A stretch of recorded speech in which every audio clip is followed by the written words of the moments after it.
Welcome, one and all, to episode 50 of the NFL Draft Breakdown Podcast. I'm your host, Seth Cox. With me tonight, my co-host, and happy 50th episode. And your Cleveland Indians are on the way to the World Series. Justin Higdon. Justin, how's it going, man? Couldn't be better, man. What a year for Cleveland sports. You've got the Cavaliers title. You've got the Cleveland Indians into the World Series for the first time since 1997. And the Cleveland Browns are successfully tanking for that number one pick. Everything is coming up roses.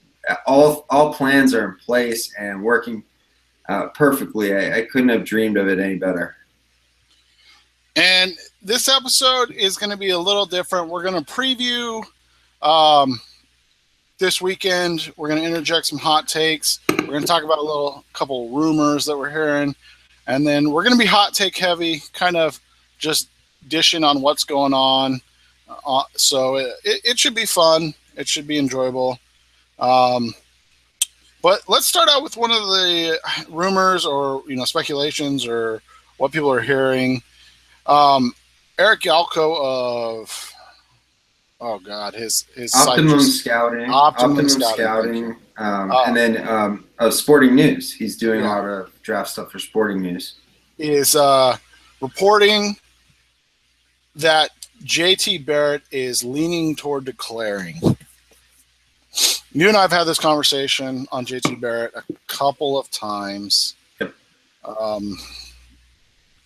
Great college quarterback. I'm not sure he's anything more than a day 3 NFL prospect, though. Yeah, I think that's totally fair to say that. One of the things we talk about Tony Pauline a lot on this show over the years because he seems really plugged in. And Tony Pauline does preseason rankings, and he had JT Barrett as a 7th round guy in his preseason Big Ten rankings. And when we've talked about JT Barrett in the past, I've kind of said that I think he's a system guy, excellent for Urban Meyer's system. He doesn't have great physical tools as far as the arm talent, the arm strength, and just the way he delivers the ball.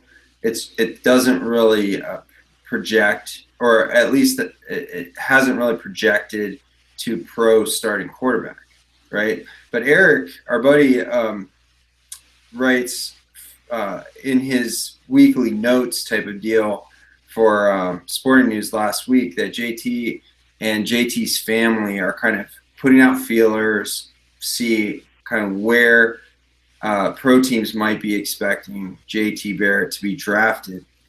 Barrett obviously is a 4th-year junior quarterback. And his numbers are fantastic. In this system, he's going to score a lot of touchdowns. He's going to throw a lot of touchdowns and run for a lot of touchdowns. But one of the things, this was a great week for that take to come out because that goes into this Wisconsin game. And it was coming off of this Indiana game where Barrett was only allowed to throw like 9 times through the first 3 quarters.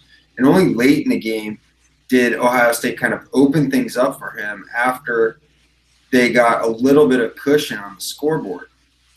And he delivered. But in this case, JT was down. The Buckeyes were down to Wisconsin on the road. It started to rain a little bit. And Barrett was out there making very good throws. And in some cases, the Ohio State receivers weren't coming down with the ball.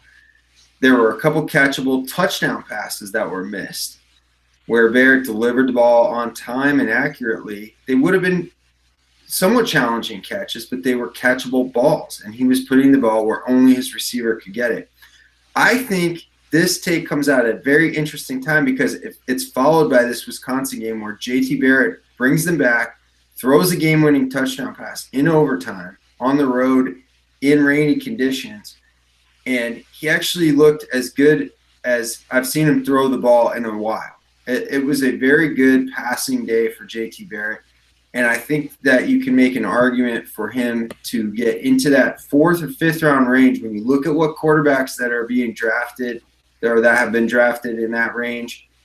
Even in the late 3rd, when you look at a guy like Cody Kessler, who's having some success because of his ability to get rid of the ball quickly and just work within an offense. This was a key game for JT Barrett. I thought that being on the road, again, against a top 10 team with some elements involved, a place where he struggled before, this was a key game for him, and I really thought that he shone in this game. And, going into that game, you and I talked about it, and we kind of nailed what was going to happen. We both said that Wisconsin has the ability to give Ohio State trouble because they are a team that's willing to just shrivel up the game in terms of time of possession and really elongate drives and, take their time in what they're doing. When it comes to this game, did it hurt anybody's stock or help anybody's stock outside of JT Barrett for you? I don't know about hurt stock. I think you saw that there was a little bit of an issue with Ohio State receivers being able to gain separation. Like Noah Brown, we know he can catch contested balls, and he had the winning touchdown pass in overtime where he just played that route perfectly. He's going to win those contested catches, but I don't know about his ability to separate. As a redshirt sophomore, I'm not really anticipating him coming out. And then some of the other receivers they have that are younger that were able to separate just weren't making the plays. I thought Curtis Samuel kind of stayed status quo. He lost some big yards on one early run, but also made a big catch and ran the ball effectively in general, I thought. And then the center, Pat Elflein, and the guard, Billy Price, played well in a tough situation. Ryan Ramczyk, who's the left tackle for Wisconsin, is a player that I continue to be impressed with. And Ohio State's defensive line played really well, but Ramczyk was a guy on the offensive line for Wisconsin that stood out. He's a redshirt junior. I thought Jack Sitchie, linebacker, again, another junior guy who's former walk-on, he played really well, as did Watt, J.J. Watt's brother, T.J. Watt, another linebacker who's a redshirt junior. Those guys were making plays, but also they failed to wrap JT Barrett up in a couple crucial moments. Now, I know Watt was held, and it wasn't called on one of JT Barrett's touchdown runs in the red zone, but there were plays where they had an open shot on him for a sack, and they didn't finish the play. It's where we talk about disruption production and when that turns into production for the offense. Those were examples of that where Barrett was able to shake those guys off, extend the play, and make a throw or make a run for a first down. And points for Barrett, not necessarily negative points for those linebackers, but it's just an example of when disruption production goes wrong.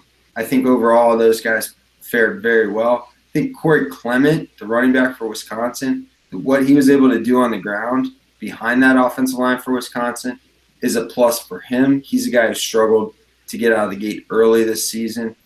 And then they have their tight end, who's a junior, Fumagalli, had a really good game against the Ohio State secondary. The one thing, Gary Conley at cornerback for Ohio State, he looks like a legitimate first-round cornerback. And then Malik Hooker, we've talked about before, continues to look like a first-round safety. He did have a couple issues in coverage, but in run defense, he was coming up like a missile and just picking guys off on passes out to the flat and some screen passes. That guy is so talented. He's going to be a little bit raw because this is his first full year as a starter, but so talented.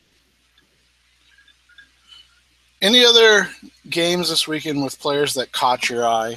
Because there's been a small movement, I guess. I'm not sure what to call it, but on Wayne Gallman, I don't know how you pronounce his last name. After he was knocked out of the game in the NC State game, on what I would call a cheap shot. I don't know. Did you see the shot? No, actually, I was at a wedding this weekend. The only other game that I caught in full was the the Northwestern and Michigan State game, where Malik McDowell played really well. But we do have some takes on Wayne Gallman and another Clemson guy that we've talked about. But what was the circumstances that you're talking about, and then we'll kind of riff off from there. Well, I'm just curious if what made Gallman the hot topic of this week. Like you and I have talked about this quite a bit, and a lot of times it's played off a draft breakdown. Oh, absolutely. Draft breakdown puts a cut up on, and people, kind of lose their mind. Was there a draft breakdown video I missed of Gallman, or is it just that he got knocked out and now they're expecting him to play in their big matchup against Florida State this weekend? Is that kind of where all this talk of Gallman or whatever is coming from? Well, no, Gallman, they did put a couple of cut-ups on draft breakdown from Wayne Gallman, but they were from previous games. They weren't from the NC State game. So what we saw were people watching these games. It was, I believe it was Louisville and then also Georgia Tech. I think those were the cut-ups that came up on draft breakdown here. And so we got a lot of takes on them. And so one of the takes, one of our frequent flyers for takes, right, is at Gam Scout on Twitter, GAM Scout, Justin Gamble. And he said Wayne Gallman has reached that point where I'd consider him a special talent and athlete, not one area of the running back position he doesn't excel.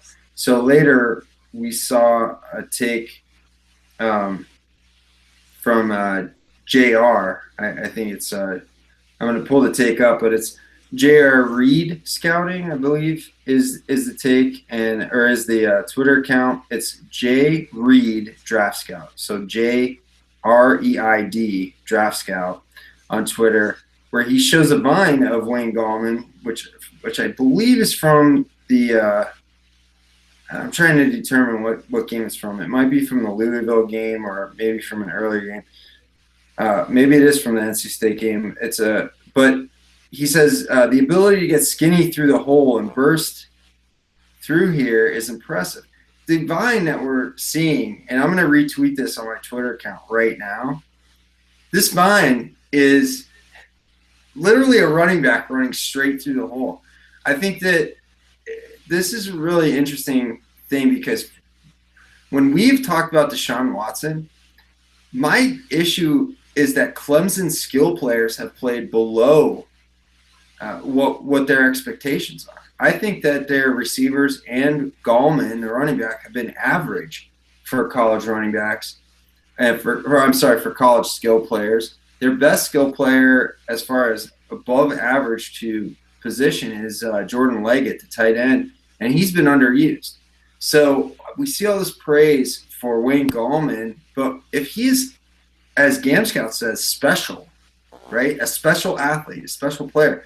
Why is he averaging 5.2, 5.4 yards per carry for his career for the season when he's got one of the best college quarterbacks in the game, when he has this team that challenged for a national title? It doesn't add up. Wayne Gallman, to me, is a kind of straight line-ish runner. He's a very hard-working runner, and I think he projects to like a running back 2 on an NFL team. And a mid-round pick. I don't see what people are talking about when they talk about Wayne Gallman. We saw takes about Wayne Gallman challenging to be a first or second round pick, right? Yep. So when it comes to running backs, and this is where we can start with some of the takes. I'm in a bunch of like group texts and DMs. And sorry, I'm still getting these takes. And when you look at it, there are a lot of opinions on this running back class. We've talked about at Life's Your Cup opinion having Geis like number 5, right? I think he had like Bo Scarborough from Alabama up there. He rattled off an 85-yard run the other day, right? Yeah. But A couple things we've seen our buddy Matt Miller, NFL Draft Scout's take on Leonard Fournette. Maybe the best prospect in this draft. I think he's backed off that with his Myles Garrett article today. But so in one of my groups, text, we're talking about takes, and some of the takes I got, my buddy Blake Murphy. Blake's been on the show before. And he has scouting internship experience. I think it's important that we mention that. Yeah. And he said Nick Chubb will have a more productive career than Leonard Fournette in the NFL. And then another guy in the group, I haven't gotten permission from him to say who it was, so I'm not going to call him out. It's not a call out, but I'm not going to. He said, I don't know what I'm supposed to be seeing when I watch Fournette, but I don't see it. So, it's one of those things that players come into college with, right? Like they come into college with all this hype, all this crazy expectation, and then they slightly underperform. I think that was, or not even underperform, but just don't get a ton of opportunities. And I think that was, what's his name? Fournette, his freshman year. But then his sophomore year, he looked like that special back. We had insane articles about should he sit out his junior season of eligibility. That was after, obviously, the Todd Gurley injury, and then Nick Chubb got hurt and all of these things. But, like, I don't remember Zeke at Ohio State even having the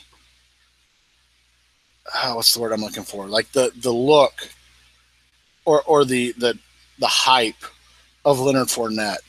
And you and I are both Fournette fans. We both, think he is a on par prospect, maybe slightly better than Leonard or than Derrick Henry. Fournette's almost getting to the point where he's so he was almost to the point of overhype, and now he's to the point of underhype, or right. To the point of being dogged for being good.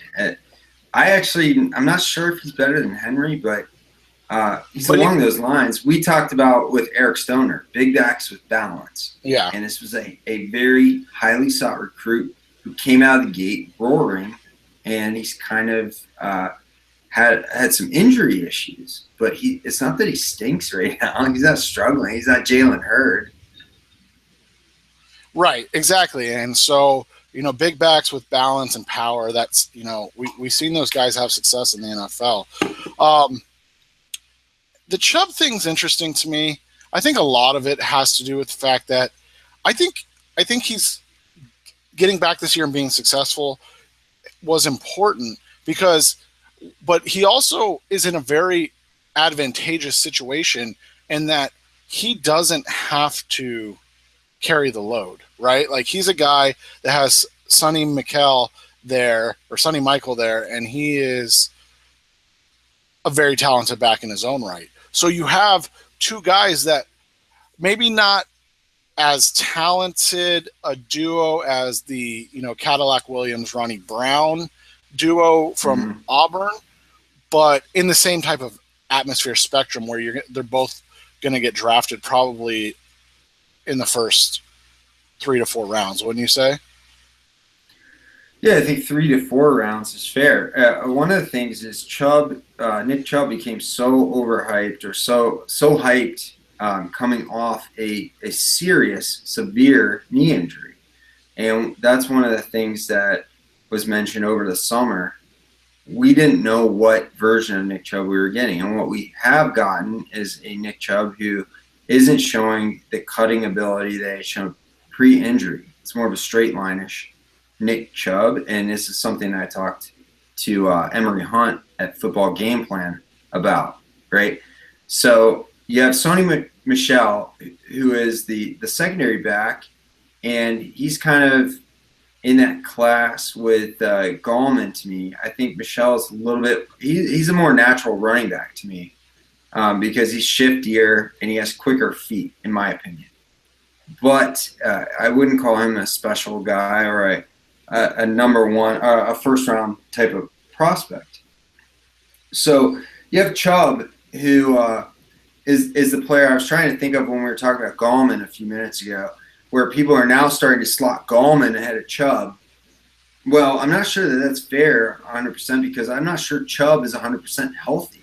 And then you add in this Georgia stable of running backs. You got a new coach. Not only do you have Sony Michel, but you've got other running backs like the freshman Holyfield, and there's a couple other guys in that stable. So Chubb's still trying to work his way back from that very, very severe injury where some people weren't even sure if he was going to ever, be the same. So it's just kind of weird how we judge these running backs. For 1 minute, Nick Chubb in July, before we see what his abilities like coming back from that injury, he's the top running back in the class, right? And then now he might not even be the best running back on his team, according to Twitter. So those are the kind of hot takes that are being generated. A guy like Wayne Gallman, who I think is a very hard-working back, a guy who's willing to do everything and who can do everything. But is he really a better back than Kenneth Dixon, who went in the fourth round? In my opinion, I thought Kenneth Dixon was a more fluid runner, and he was more productive in college as well. So I realized there was a drop-off in talent among as far as level of play, who they were playing against, who was on the schedule at Louisiana Tech versus Clemson. But you want to see a guy look at it. One of the things I would talk about is like, imagine Derrick Henry or Leonard Fournette on Clemson with Deshaun Watson as their quarterback. Do you think they'd be averaging 5.2 or 5.4 yards per carry? I don't. Those guys average 5.9 over 6 yards per carry with poor quarterback play in many respects. So yes. I think that's where you see the difference in the talent of these guys.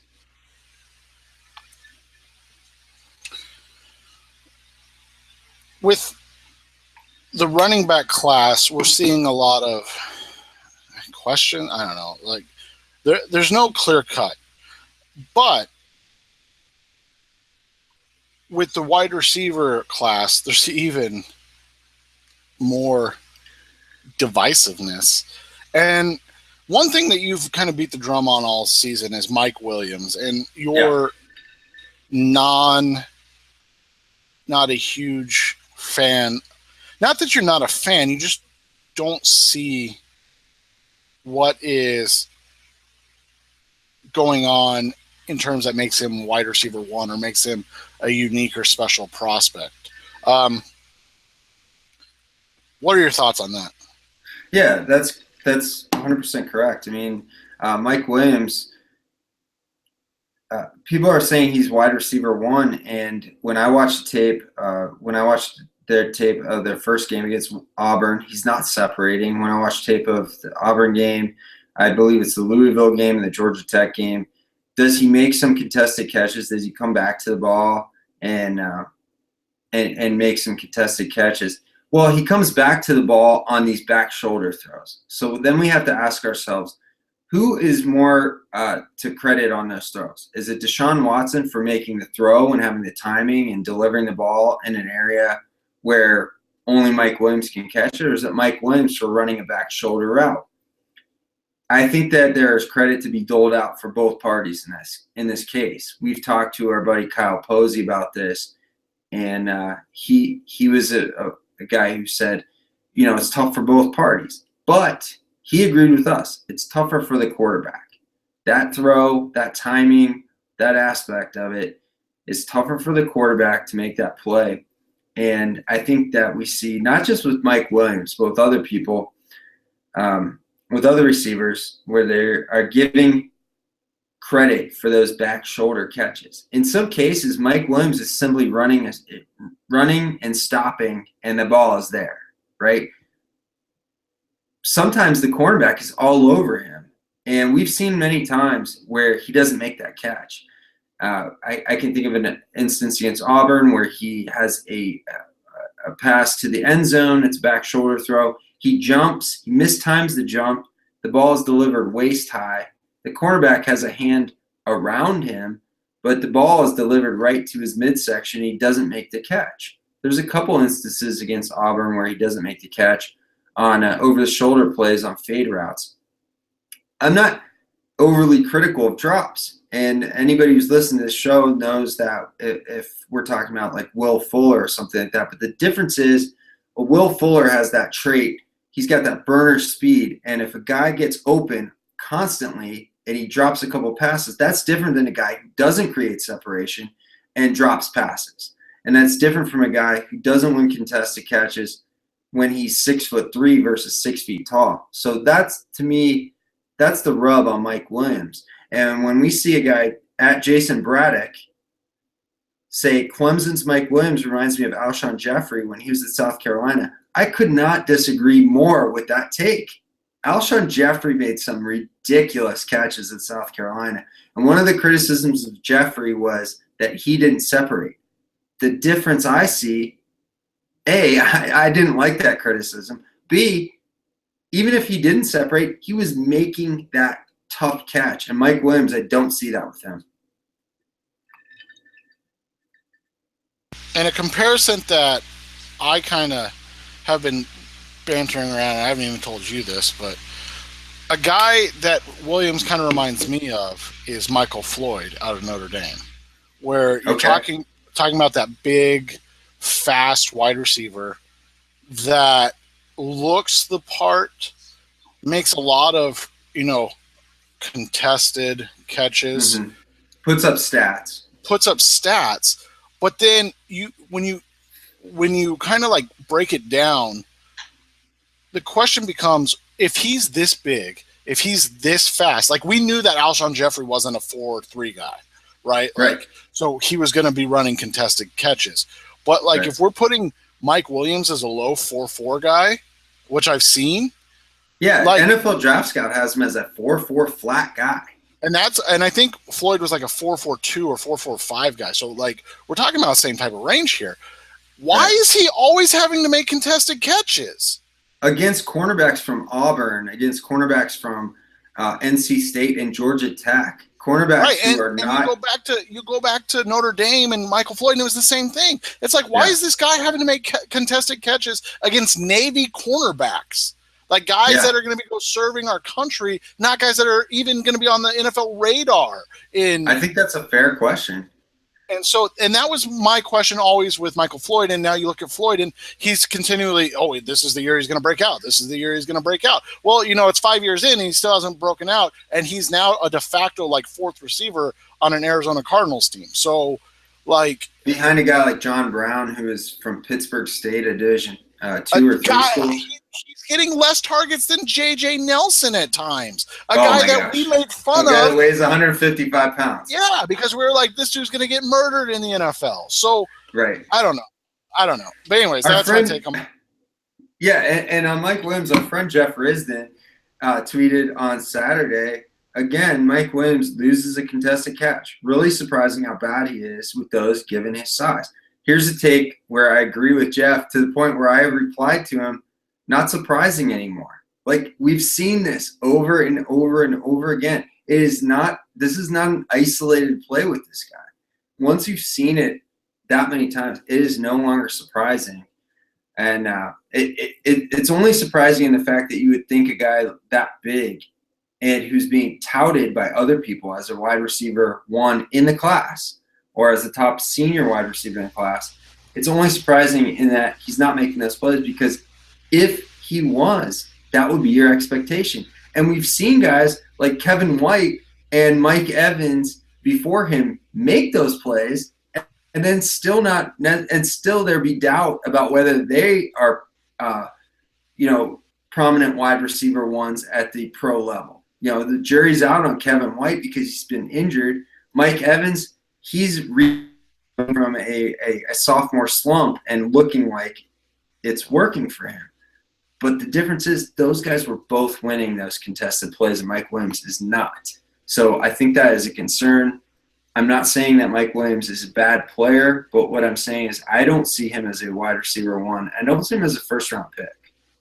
And our buddy Coximus, too, on Twitter, his take on this wide receiver class, and he's kind of been banging this drum for a while, is he thinks Isaiah Ford's going to end up being the best receiver in this class.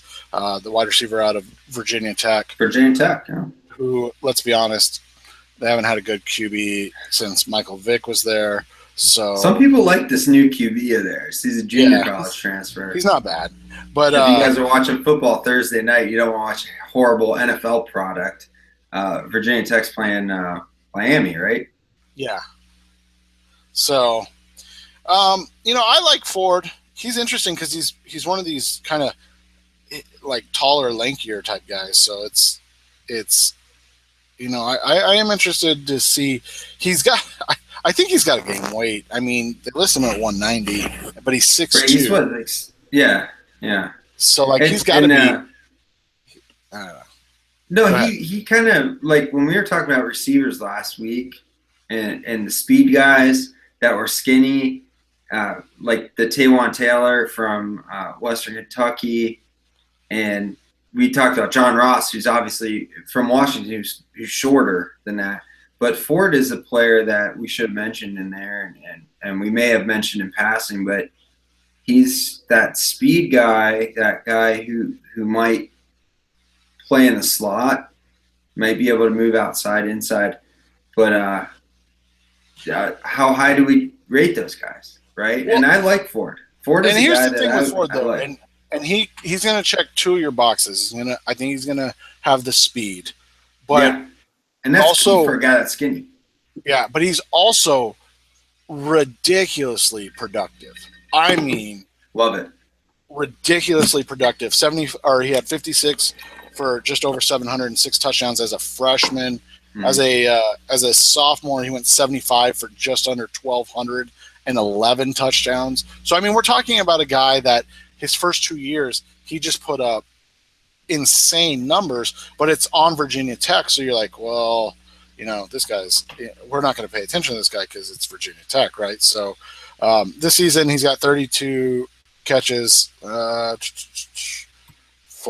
on, I got it right here, 32 for 459 and 5 touchdowns. So he's on pace. He's being productive. Yeah, he's on pace again for another 70,010 season. So he's going to finish with close to 3,000 career receiving yards and probably close to 30 touchdowns in 3 seasons. I mean, that's really solid productivity. Again, coming from Virginia Tech, we're not talking about a guy that plays at Louisville or a guy that plays at Florida State. I mean, we're talking about Virginia Tech. When was the last time we said, man, you got to get this wide receiver from Virginia Tech? So, yeah. And yeah, right. We've seen receivers come out of Virginia Tech that have a good athletic profile, but because of the offense that they've run, they weren't necessarily productive. And here's Ford, who's putting up these big numbers at Virginia Tech. So what I'm interested in hearing from our readers or from our listeners, and you can tweet us. I'm at AFC2, the number 2 NFC, and Seth is at SCoxFB.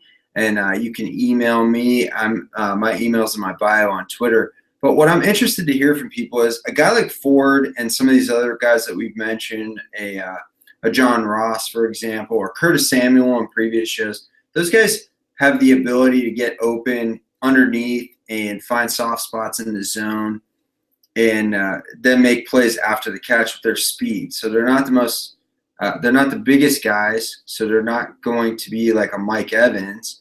But is that a better quality in a receiver than a Mike Williams, who at Jonah Tuls, Tuls NFL, says about Mike Williams again, might be the best college receiver I've ever scouted, catching back shoulder throws, elite body control and hands. Like, I disagree, as I've already said, on the hands. Body control, I think there are some examples that you can point to with Williams where you have the body control. But is that a tougher skill to come back for these back shoulder throws or these curls at the sideline? Or is it tougher to be able to find those spots in the zone and then make plays after the catch. Not just the guys I've just mentioned, but another guy we mentioned last week, Ryan Switzer from North Carolina. So I think some of it depends on what kind of receiver you need, what kind of receivers you already have on those teams. But one of the things as I've got more into this is I'm looking for one thing, one trait that sticks out. Is it great hands? Is it great speed? Is it great separation? Great route running?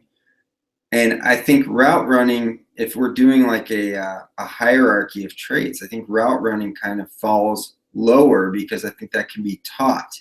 You can't teach that burner speed. So that's kind of moving up in my book.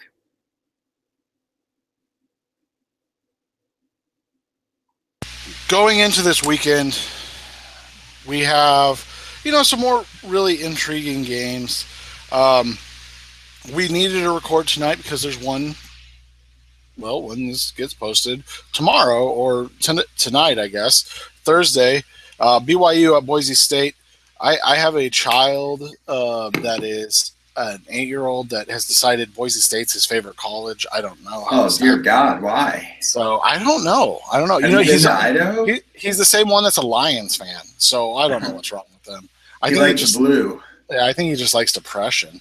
So I told him to be a Browns fan if that was the fact. So, but with BYU, we've been hearing a lot about their quarterback and running back tandem. What about Boise State? Do they have any guys that we need to know going into this game, Justin? Well, we've got the, we've got the running back Jamal Williams from BYU. So he was a hot name. I think we talked about him last week, right? When we talked about the draft breakdown factor. When a guy has all the new videos and people start to look up when people start to look up the new videos and they have takes on that, and people were saying Jamal Williams from BYU was a first-round pick or might be a first-round pick. Of course, the usual suspects were always saying things like that. But it's Jeremy McNichols from Boise State, who is a junior running back and who's putting up big numbers there. So what we have here, and I think Jamal Williams is a good running back prospect. I just laugh about the first round stuff because that's kind of where those takes go. You see a tape that you like and you just elevate, you go right to first round. But Jeremy McNichols was a player who up until a couple weeks ago, and I haven't kept up on the stats, but he was among the national leaders in the FBS in yards from scrimmage and all-purpose yards. So this is a player who is breaking out. He had over 1,000 yards last year. He's well on his way to that this year. He's a pass receiver. He's a return guy. So that's a matchup to watch. You've got these running back on running back. And then with BYU, you also have Taysom Hill, who is just going to be fun to follow because he's going to be 27 years old as an NFL rookie. So that's always intriguing, especially when it comes to quarterback. Is this guy going to stick, or is he just going to end up being a coach on BYU staff? So McNichols is a player that I have not seen much of. So I am anxious to see this game because I know that this is, as these matchups go, when you're talking about group of 5 teams, this is one of the better matchups that you're going to see. BYU, Boise State, both respected programs with draftable players. So I like this game. Next game is NC State at Louisville. Louisville's an interesting team this year. What do you make of Louisville's draft-eligible prospects? So you got Josh Harvey Clemens and Devontae Fields, who are defensive prospects who have these off-the-field red flags. So you're always looking at these guys. How are they doing? Are they staying out of trouble? So when I'm looking at Louisville, everybody's looking at Lamar Jackson, but we know that he can't come into the draft. So he's kind of on my back burner while I look at these guys, Harvey Clemens and Fields, to see where they are stacking up and how they're doing week to week. And then you've got the receivers in Quick and Staples, who are draft eligible receivers. And I know Quick had that play where he ran out of bounds in that Florida State game where people thought that he should have fought for extra yards. In Quick's defense, he turned up field. The sticks were not on that side of the field. And I think that he thought he could turn the corner, and he misjudged, and he got cut off, and he had nowhere to go. So I don't think it was a poor effort or anything like that. I think it was just a misjudgment. And unfortunately for that player, that's going to be a scar on his resume. So it's important for guys like that to rebound. We talked about their running back before, Brandon Radcliffe, who's had a big year, but it's kind of slowed down. As Jackson has slowed down, so has Radcliffe. So that's interesting to watch. And with NC State, they have a player named Jalen Samuels, who is I believe he's a junior. He is listed as a tight end, I think, but he's kind of a fullback tight end hybrid. And he does in no way does he project to tight end at the NFL level because he's under 6 feet tall. He's like 5'11", 228. So he's this running back. Basically, he's a running back who is a fantastic pass catcher. He had 100 yards receiving last week, and he scores touchdowns. This guy he's such an interesting player to me because where do you put him? I don't know. I really don't know. I have him as a running back on my spreadsheet that I used to watch these guys, and that's what I listed him on the watch list. So let's see where he goes. But he's a player I think has NFL potential, and every week he's making plays for that team. After that, we get an SEC showdown that might be entertaining. Texas A&M has the type of ability to hang with Alabama. I don't know if they actually will hang with Alabama, but they have the type of ability to do so. They're also undefeated, so this has huge implications in terms of college football playoffs and whatnot. Mm-hmm. Because as we all know, Alabama can lose a game and they're still going to be in the playoffs. But if Texas A&M loses this game, they're basically eliminated from the playoffs. So what do we make of this game? And then what do we make of the Trevor Knight reclamation at Texas A&M? And I get really confused where all these quarterbacks are because Knight went to A&M and then Kenny Hill went to TCU, and I can't keep track because they're all in Texas and they're all terrible. I mean, they're all great. I mean, Trevor Knight, what are you talking about? Reclamation? Like, is he reconciling with Katy Perry after he blew her off after she asked for his phone number and he waited like 6 months? No, Trevor Knight is like a perfectly adequate college quarterback, and I think in Kevin Sumlin's mind, he's got a guy who can run his system and make plays. One of the things that I've been so impressed with is what Trevor Knight's been able to do with his legs. He's broken off more long touchdown runs than any quarterback outside of Lamar Jackson that I've seen in college this year. But the thing is, we know he's not a good passer. We know he's not a prototype as far as size for NFL passers. So Trevor Knight, he's kind of like a poor man's Johnny Manziel in that offense, but that's the last time that they had an offense that could beat Alabama. So it's an interesting matchup in that respect. And then you have on the defensive side of the ball for A&M, obviously you have Myles Garrett and Deshaun Hall going up against that Alabama line. And is that line what it's been in the past? Is that Alabama offensive line? We know about Alabama's defensive front and how talented they are. So did you see that stat from Pro Football Focus? That they've only missed like 22 tackles all season? It's so impressive because they're able to cycle players in and out. One of the other things Pro Football Focus was talking about was Jonathan Allen, Ryan Anderson, their stats. If you prorate their career stats as basically being a full season of college football, and they're so impressive. But the thing is, like, when guys are rotated because there's so many talented players, they're able to stay fresh.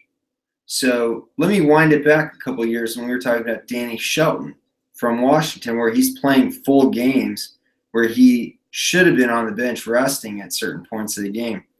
and we saw him gassed on the field. We don't see that with Alabama because they have so much talent that they're able to cycle through those players. So when a Jonathan Allen or an Anderson or Tim Williams is on the field, they're able to go all out because there are so many players in that rotation. That's a benefit. Does it help with the scouting of those players? I mean, these guys are talented. There's no doubt, right? But it's just interesting. I don't think you can prorate those stats like that.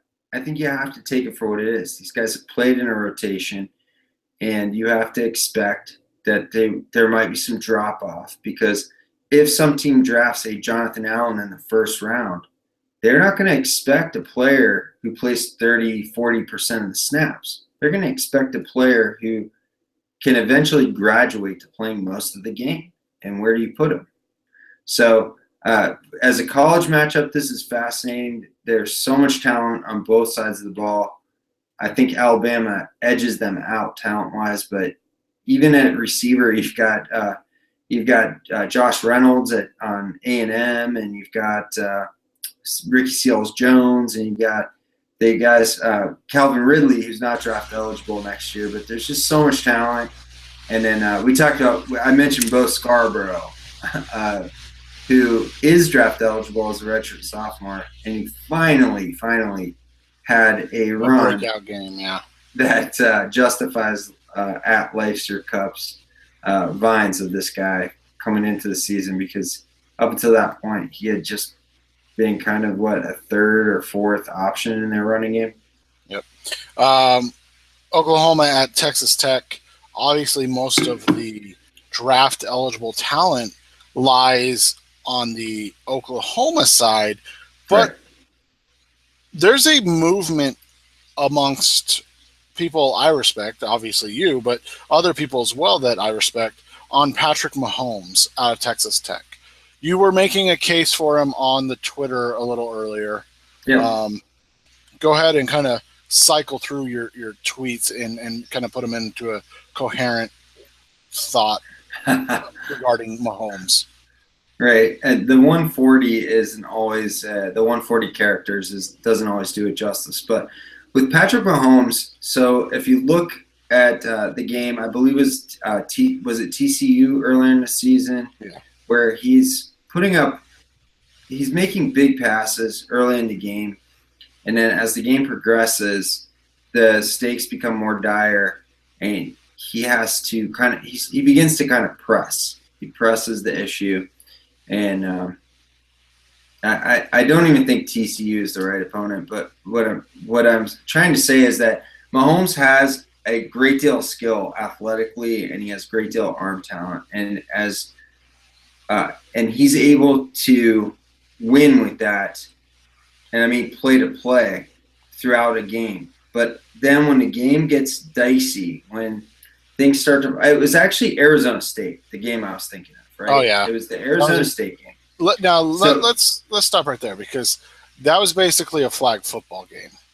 Yeah, okay. No, I'm just kidding. Go ahead. But so to Seth's point, that game's going back and forth, scoring. It's going back and forth with both teams scoring a ton of touchdowns, a ton of points, not much defense. But as the game goes on, you got Kalen Ballage from Arizona State, who scores 8 touchdowns that game. And every time Arizona State touches the ball, they're scoring touchdowns. And Mahomes is basically answering the bell all throughout that game. But as the game starts to get away, his decision-making goes down, and he begins to press. So to me, looking at his talent level, looking at his skill level, I see a player who doesn't have the supporting cast, the surrounding talent to hang with the team on a certain level and begins to press, right? But if you look at the bigger picture, if you look at his traits as far as arm strength and getting rid of the ball quickly, being able to escape pressure, find a way to set his feet and throw, he does make some throws off balance, there's no doubt, but he has this athleticism, he has this very good arm strength. His father was a professional athlete. He was a pitcher for the Minnesota Twins. So he's got He knows how to deal. He's going to have a good sounding board on how to deal with life as a professional athlete, right? But he presses toward the end of the games. And what I see is a guy who's just trying a little bit too hard to do too much. I don't fault him for that. I think if you look at his skill level, I think he's a better prospect physically than Jared Goff, and he's running a similar type of offense. Now, does he have the command of the offense that Jared Goff had? I'm not sure. But when you talk about command of that particular offense, it's going to have to change drastically when he gets to the pro level anyway. So what you're looking for is a guy who gets rid of the ball quickly, a guy who has a good arm and can push the ball down the field, a guy who can escape pressure when he needs to, and a guy who has guts to make a tough throw. And I think Mahomes has those qualities. So I'm not sure he'll be graded as friendly by the draft establishment as Jared Goff, but I think he's a guy who has potential to be a more talented NFL player. Anything on Oklahoma prospects you want to hit on there? Well, you've got the two running backs, Samaje Perine and Joe Mixon, and I think Joe Mixon is an interesting study on Twitter because draft Twitter is very high on Joe Mixon, and Joe Mixon had a pretty bad domestic incident where he hit a woman, or at least that was the story on it. So it's interesting to me how people react to different things with him or with players who do things like that. Samaje Perine is a guy I really liked coming into the season. Joe Mixon, if what's true about him or if what was said was true, then I wouldn't have any use for him. I don't really care what he does on the field because if you're going to have that standard for players, and we have had that standard for players in the past, where if it's pled out or proven, then that's just not a guy that you want on your team. Do you really want to lay that groundwork and make exceptions for a guy just because he's talented? And I think that most of Twitter doesn't want that, and so I'm a little surprised when people talk about him as being such a great prospect. We have another interesting matchup for Ohio State in that they're going up against a team that they're clearly better than, but it's a primetime game in Happy Valley at Penn State. The whiteout's probably going to be in effect. Is there any reason to worry about this game as an Ohio State fan? Well, I think when you go on the road at night and you have these type of games where there's a theme, I think there's always a little bit of pressure. But Ohio State responded so positively to being down to Wisconsin and coming back from a deficit in the second half. JT Barrett was so cool, calm, and collected in leading his team back. And he's really the leader there, and it's such a young team. I am not worried about this game. I don't think Penn State has the horses to run. Now, the one concern I would say is that Corey Clement had a really good game where he had been struggling. So is Saquon Barkley going to tear them up? I think that's something Ohio State needs to clean up. But Ohio State's defense was definitely playing in a certain way to make Wisconsin's quarterback beat them later on in the game, and he couldn't do that. And I don't think Penn State's quarterback's going to be able to beat them either. One guy who I've been extremely disappointed in is Chris Godwin, the receiver from Penn State. And part of that might be quarterback play, but this guy is just not getting open to the point where he has put up the numbers that I would think he would have been capable of putting up. So it's just Penn State, to me, is just a mess offensively, and I just don't have confidence in their offense. I know I said this about Wisconsin last week because we were talking about covering the spread, and Wisconsin did cover the spread. So if you're a bettor, don't ever listen to me because I don't bet, and I would never put my money on something stupid like sports. Penn State has some talent at wide receiver, but it's not necessarily getting what's the word I'm looking for? Utilized. Well, maybe that's it. I mean, they've got Hamilton and they've got Godwin. Yeah. And I've seen full games where Godwin is just not even being targeted, which is so frustrating. So I don't mean to just pin it all on him, but this is a player that had over 1,100 receiving yards last year and was averaging over 17 yards a catch.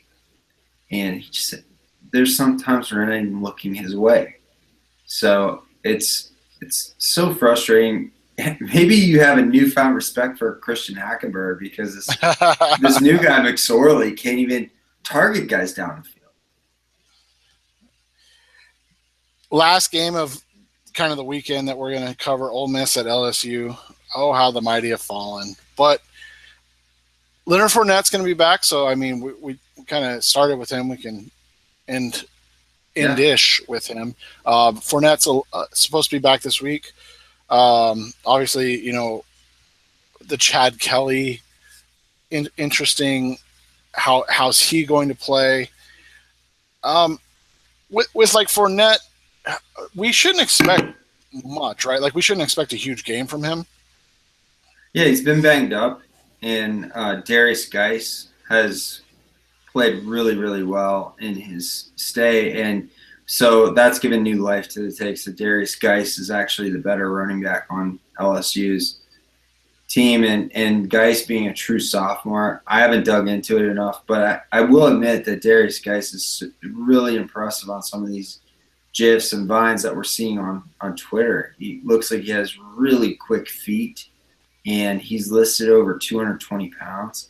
So if those things are accurate, this guy looks like he's going to be a stud next year, and we're going to be talking to him. But I wanted to say when we're talking about Leonard Fournette, here's a hot take from our buddy Matt Miller at NFL Draft Scout. And I don't know if Matt was being serious or not here, but he said, I know he's a huge Leonard Fournette guy, right? He says if Leonard Fournette decided tomorrow he wanted to play linebacker, I'm convinced he'd be the best linebacker in the draft class. And lest anybody think this was from years ago, this was from October 14th, which was last Friday at about 10 a.m. Eastern time. So what's your take on that? Because I saw that take and I just like, oh, Matt must be joking. No, you know, I think it goes back to that Matt sees an elite football player. He doesn't see necessarily an elite running back. And I think he sees Fournette as an elite running back. But what I mean is his take on Fournette is more that he's an elite football player, that he is a special football player as opposed to just, you know, a great running back. You know, and you know, we've talked about it before with like moves of Ryan Shazier. You know, is he going to play safety? Is he going to play outside linebacker? Telvin Smith, same type of thing. Miles Jack, obviously. Miles Jack, yeah. But, you know, I think we've never like had a discussion, right, about like, oh, this guy's such a good wide receiver, he would be an amazing corner, or, you know, something like that. So I think when Matt said that, we always talk about a defensive player, right, being great on offense. I don't think we ever talk about vice versa, do we? Like, I can't remember it. So I think it catches people off guard when they use that, what's the word I'm looking for? When they use that kind of logic as opposed to the normal logic that we're used to of like, oh, could you imagine this linebacker playing, you know, tight end or running back or, you know, things of that nature. Yeah, so I think I know what you're saying. It's kind of a football, like quote unquote, a football IQ thing, right? This guy's such a good football player that he could just play anywhere on the field and be successful. So I kind of get that. What I think we should talk about here is that Fournette, I think, is being undersold as a running back talent. And part of it's him being banged up. Part of it's them not having a passing game. I alluded to it earlier. But LSU, for a team that was ranked so high early on in the season, where to the point where people thought they might contend for an SEC championship berth, just having just an atrocious passing game, and to the point where their head coach has been fired. Fournette's still been able to average almost 6 yards per carry, and he's been able to fight through. We saw the injury happen several weeks ago, and he's able to fight through to a point, and then has to miss some time, and he's supposed to be back this week. So I think when Matt makes that tweet, Matt, one of the things about working for Bleacher Report, being their head draft guy, is being astute as far as what's going to draw eyes and attention and clicks on your articles. And I think Matt has kind of mastered that. That is one of those takes that's going to bring people in. They're going to fight you for it, or they're going to agree with you about this guy's a freak. So it's a great, funny take. But one of the other things, Seth, that I wanted to mention before we get off the air about this Ole Miss LSU game is we talked about Chad Kelly and what a disaster he was on the bye week. And then he comes back last weekend and he just craps the bed on the field. He responded so poorly to having a bad week off the field, and then goes and has a bad week on the field. So Chad Kelly, I'm going to continue to harp on this because I continue to see people rate this guy highly. I think he is not an NFL prospect. I would not trust him on my team. Yeah, and I think, I had some Cardinals fans, and I'm going to have to force you to start checking the comments section at Revenge of the Birds. Oh, were they mad at me because No, they had questions. And so, I'm going to have to force you to check them to make sure that you go out and answer the questions. But that was a couple of, like, where would you draft him? And that's the thing is, like, I would not. Right. So hopefully they'll listen to this. And that's what, kind of I wanted to say, but I didn't want to speak for you. I knew what your answer was, but like, it's like, how can you look at these 4 incidents? And if you take out the high school one, these 3, not the most recent high school one, but the high school one when he was in high school, how can you look at those and go, oh, it's not a big deal? You can't. Exactly. You can't look at it. You can't look at it like that. Yeah, and if you want to take a 7th round flyer on the guy, who was the guy a couple years ago that happened with? That was Zach Mettenberger was picked in the 6th round a couple of years ago. Or who was it this year? It wasn't Tyler Higbee, but the other one. Wasn't there another one? Where did Higbee get drafted? The 4th round? Higbee got drafted in the 4th round after. But, the difference between Higbee, as ugly as his off-field incident was, he's a tight end. And B, it was one incident. As ugly as the incident was. A couple of years before that, it was Alfonso Denard, who was that's who it was. A cornerback who died. 7th round, right? Right, he was highly touted. Right, and then you have Trevon Boykin this year, who had no off-the-field incidents until the bowl game where he got into a bar fight and punched a cop because that cop was breaking up the fight. Chad Kelly has had a number of incidents. I outlined them on Revenge of the Birds. I will get into that comment section and go ahead and tell those people that I would never draft him under any circumstances because I just don't like his character. I mean, and we said this last week. It's not that I'm hard on character guys. I think guys should be able to celebrate touchdowns. I don't care if guys have one off-the-field incident, if it's related to weed they've had some weed in the airport or they got a DUI. I'm all for redemption. This is a guy who's clearly not interested in redeeming himself because he goes on and continues to act like a punk. And then when he does act like a punk and he has a chance for redemption on the field, he fails at that too. I just don't think he's a good player. I don't think he's a good prospect. And he just continues to act like a fool off the field. So that's my weekly Chad Kelly rant. Feel free to send all hate mail to @SCoxFB on Twitter. Yeah, that's right. Yeah, you guys can send the hate mail to me. I don't care. But I mean, we're gonna have this a lot because I mean, this is a topic that we are passionate about, but like this is something that I think is important. Well, And let me put it this way, Seth. Look at what is going on in the New York media now that Geno Smith has been named the starter in New York, right? Geno Smith pouted on draft night. He got punched in the face by a teammate and his jaw got broken.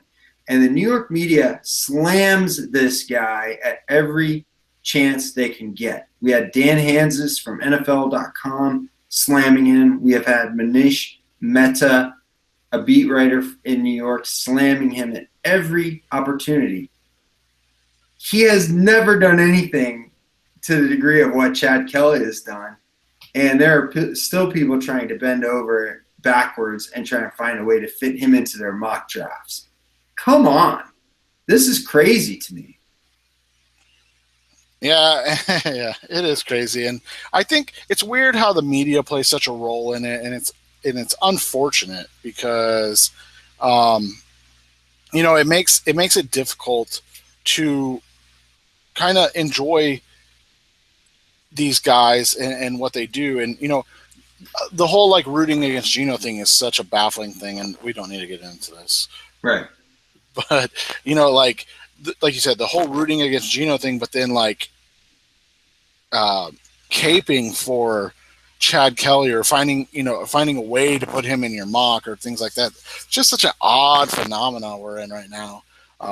We kind of saw this with Johnny Manziel. Now, granted, this is kind of a tough example because it turns out later that he has a lot of problems that we didn't really know about. But if you think about Johnny Manziel coming into his redshirt sophomore year, where he had a suspension, I think, one game for signing autographs and maybe charging for those autographs, and how that was dealt with on a national scale, or some of the photos of him partying after beating Alabama or after winning that bowl game that year, and how that was kind of dealt with. And then you contrast it with some of the reactions we've seen on Chad Kelly, and it's just so weird to me. It's so weird to me because I saw a mock draft not days after, and it was actually, didn't they mock Chad Kelly to the Arizona Cardinals on CBS? I don't want to talk about that. I mean, come on. And this is, right, is Bruce Arians, are they going to fire Bruce Arians, or is he just going to drop all character concern and just draft Chad Kelly to be a starter? It just made no sense to me. Yeah. So, again, if you have a problem with anything we're saying here, tweet at SCoxFB or go into the comment section at Revenge of the Birds because I'll never see it. Really. Yeah, send all complaints to me. I don't care. I mean, here's what I'll say. I have 5 kids, so all the complaining you want to do at me on Twitter, I have complaining fivefold in my face 7 nights a week. So legitimately, I don't care. Like I'll just it rolls right off my back. But no, we appreciate you guys listening every week. We get a lot of great feedback from you guys, and that's why we do the show, and it's fun and it's enjoyable for us to get these takes off too. So it's a place where we can get our takes off, make fun of people, make fun of ourselves, and have a little fun. So we appreciate you guys listening each week. Hey Seth, I had one more hot take I wanted to get off from one of our listeners, because this one was tweeted at me, and I wanted to end the show with this one. But this was tweeted to me by another listener, but the tweet is from @Derek Tunnicliffe, and he said, Lamar Jackson, Dalvin Cook, and Jabril Peppers got to be the top 3 overrated players in college football right now.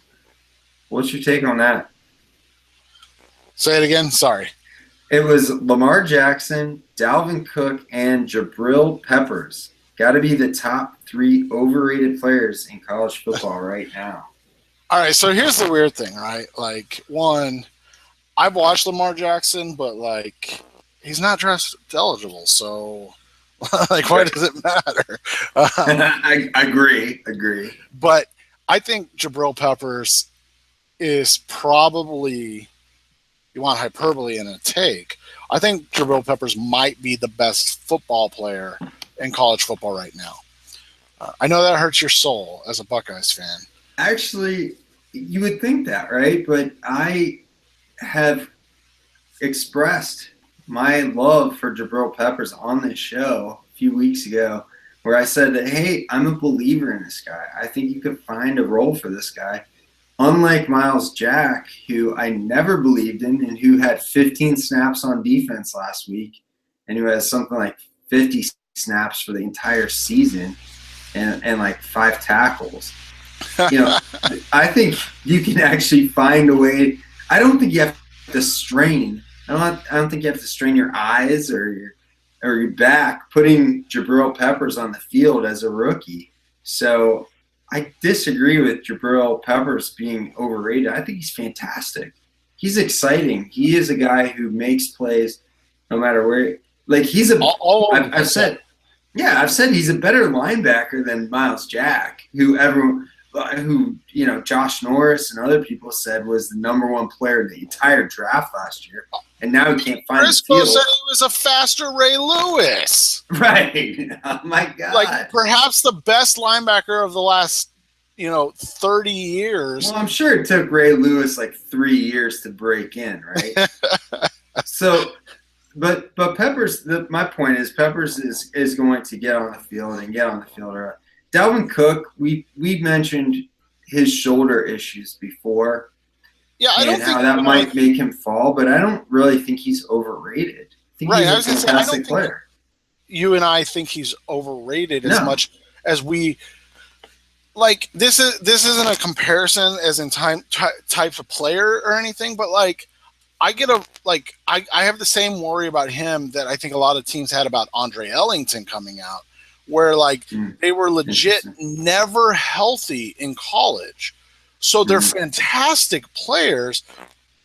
Cook is better, by a lot.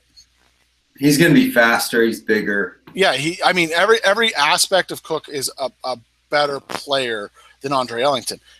That being said, Andre Ellington's injury history, and then he ran at the combine, ran a 4.6 because he had a bad hamstring. Dude was hurt even at the combine. So we're talking about a guy that could legitimately never get healthy. That's my one concern with Dalvin Cook. Can he take an NFL beating? Can he be a guy that carries the ball like we are seeing, or not just carries the ball, but being used like we were seeing, or is he a Gio Bernard? Is he Duke Johnson? Is he you don't want to say gadget? We both like Duke Johnson, right? And maybe too much. Yeah, maybe because Duke Johnson was 208 at the combine. So Dalvin Cook's listed around 215. There's reason to believe he might be a little bit bigger than that. Is Cook? He's clearly a very good receiver. He's clearly a good runner, and there's evidence of him running hard between the tackles. But we had that with Duke Johnson too, and yet he's still only getting 4, 5, 6 carries a game while ceding carries to Isaiah Crowell, and we saw Duke Johnson go in the 3rd round. So is Cook going to go in that area? Are there still concerns about? I think he's a day 2 guy. I think he's good talent wise. Like you said, I think Duke is the better player comparison. I just situationally talking, I still see a lot of the Andre Ellington thing. You look at his injury rap sheet, so to speak, and you don't ever see 3 shoulder surgeries is a concern though. Right, and you don't ever see a year where you're like, oh, okay, fluke. No, it's all right, this is with Andre Ellington, it was always his legs. Every year he had a leg thing. Yeah. It was a hamstring, a quad. And Cook's had that too, but not this year. Right, so that's my one concern with Cook, the prospect. If all things being equal, if you're going to get Cook healthy, I'm a guy that's all right, obviously, like the Arizona Cardinals don't need a running back because they have the best running back in the NFL. But like if you look behind Zeke Elliott, if you look at a team like Philadelphia, for instance, I think Dalvin Cook would be a great fit in Philly. He can run between tackles. He can run those outside plays, but he can also catch the ball out of the backfield. He can do everything. He's a do everything type of back. I think that's a great fit. But is he worth that 32nd pick if they get the Vikings win the Super Bowl? Is he worth that 32nd pick in round one? I personally don't think so because of the injury history, not because of the talent, right, but because of the injury issues. And so that's the other thing with Cook too is you had the off the field issue, but unlike Joe Mixon, who had to take a plea to an off the field domestic violence type of incident, you have Cook, who was accused of hitting a woman and who was cleared, correct? Right. Yeah. So I think there's a difference there. And we're going to sit here and we're going to say in injury situations, we're not a doctor. We're also not lawyers. We're also not judges. This is an instance where I think from what I've read about the Dalvin Cook situation, and if anybody has information otherwise, please let me know. But from what I know about that, it's reasonable that he was cleared. I think that there was enough evidence to make that determination that there was doubt as to what happened that night as far as he was concerned. He, as far as I know, and I know it's every time you comment on something like this, it's a risk of looking stupid. So at the risk of looking stupid, it seems like he was cleared in that circumstance. Exactly. So good hot take. I don't care about Lorenzo Jackson. Jabril Peppers is the best. You don't even care enough that his name's Lamar, whatever. Yeah, exactly. I know who I'm talking about. He plays. He plays safety for Clemson, right? No, I'm just kidding. So, yeah. I don't care about Lamar Jackson, the LSU. Unless he plays quarterback for Clemson, he's undraftable, right? Right. Right. I think Jabril Peppers is the best college football player right now, and I love Dalvin Cook, the player. I worry about Dalvin Cook, the prospect, because of his injury history. So there's my response to that take. Do with Jabril Peppers is probably the best player in college football until Nick Bosa becomes draft eligible. Right. That's my homer take of the week. All right. So that's a good one to end on. So that's it from us tonight. Enjoy the games this weekend. Enjoy your weekend. We'll be back next week. We'll be able to actually sit down and watch football. Justin was at a wedding. I had my anniversary with my wife, so it was not a great Saturday in terms of football watching, but we enjoyed the life aspect, and we're never going to complain about that. So, yes, sir. Have a good weekend, everybody, and we'll be back next week. Thanks for listening.